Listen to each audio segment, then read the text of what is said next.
On this episode, OpenAI strikes a massive chip deal with Broadcom that points to 10 gigawatts of custom AI hardware.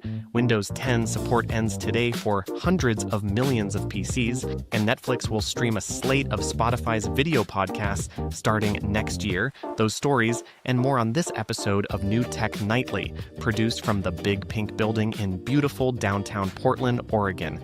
Let's get into the tech news. Our first story, there's a gadget in development for pen and paper fans. TechCrunch reports that the Nuwa Pen looks like a normal ballpoint but hides 3 tiny cameras and motion sensors near the tip. As you write on any paper, the pen tracks your strokes and recreates them in a companion app where your notes become searchable. Nuwa processes notes on the device and syncs with end-to-end encryption. It uses standard D1 ink cartridges, so you do not need special paper. A 15-minute charge in the case yields about 2 hours of active writing, and it works offline until you reconnect. Converting handwriting to typed text requires a Nuwa Pen Plus subscription at about $3 per month. The retail price is $279, with early pre-orders around $179. The trade-offs are clear, the cost is a bit high, and frequent writers may find the battery tight, and cheaper capture methods exist. But for people who love ink and want a clean digital backup, this is a thoughtful bridge between analog and digital. The next few months will reveal whether performance and pricing win over enough note-takers. In other news, Reuters reports that OpenAI is partnering with Broadcom to co-design custom AI accelerator chips at extraordinary scale.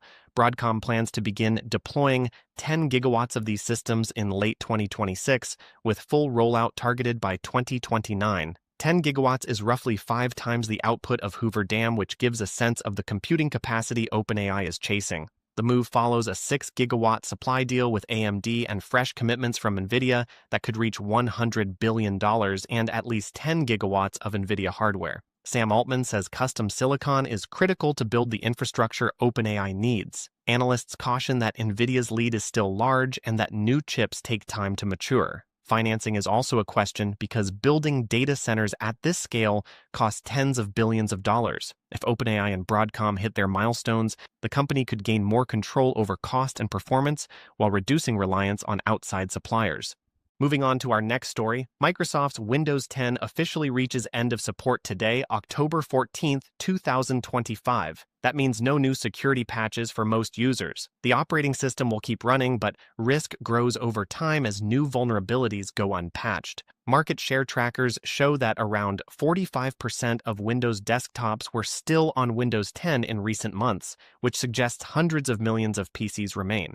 Many older machines do not meet Windows 11's hardware requirements, and some users simply prefer Windows 10's look and feel. Microsoft offers extended security updates, known as ESU, through October 13, 2026 for organizations that pay, but home users do not have that path. Rivals see an opening from Apple pitching Macs to Linux and Chrome OS vendors courting switchers. If you stay on Windows 10, the practical advice is to be careful online and keep strong security tools in place. In the months ahead, watch whether businesses accelerate upgrades or whether Windows 10 remains on a long, risky tail. Next up, The Verge reports that Microsoft has unveiled MAI Image 1, its first in-house text-to-image model. Microsoft says the system excels at photorealistic images with natural lighting and detailed scenes, and that it generates results faster than some larger models. Early public rankings place it in the top 10 on the crowd-evaluated LM Arena leaderboard, which suggests competitive output for at least some prompts. Microsoft announced the model alongside MAI Voice 1 for synthetic speech and a chatbot called MAI 1 Preview, part of a broader push to build more of its own AI stack rather than relying only on partners. It gathered feedback from artists to reduce generic styles and says the model follows the company's responsible AI guidelines. Independent testing is still limited, and image models often stumble on hard details like hands or faces. The coming product integrations will show whether MAI Image 1 can match or beat established generators in everyday use. Meanwhile, Netflix and Spotify are teaming up on video podcasts. According to Reuters, Netflix will host full video episodes from a slate of Spotify's most popular shows starting in early 2026 in the United States, with other regions to follow. The initial batch includes sports, culture, and true crime programs such as The Dave Chang Show and The Bill Simmons Podcast.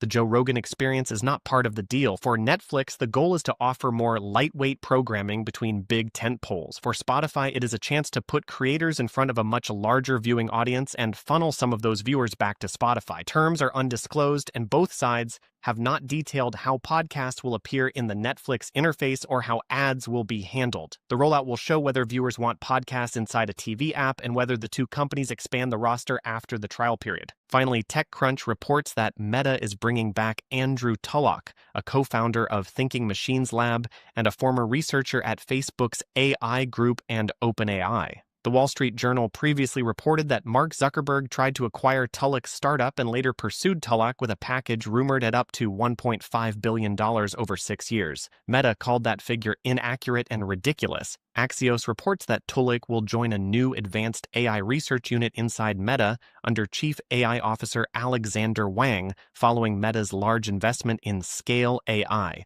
The exact remit for Tulloch has not been disclosed. The hire shows how far big tech is willing to go to secure AI talent and how costly these races can become. The open question is whether Meta can convert big hires into breakthroughs while keeping teams focused and budgets in line. That's all for New Tech Nightly. I'll be back tomorrow with a new episode.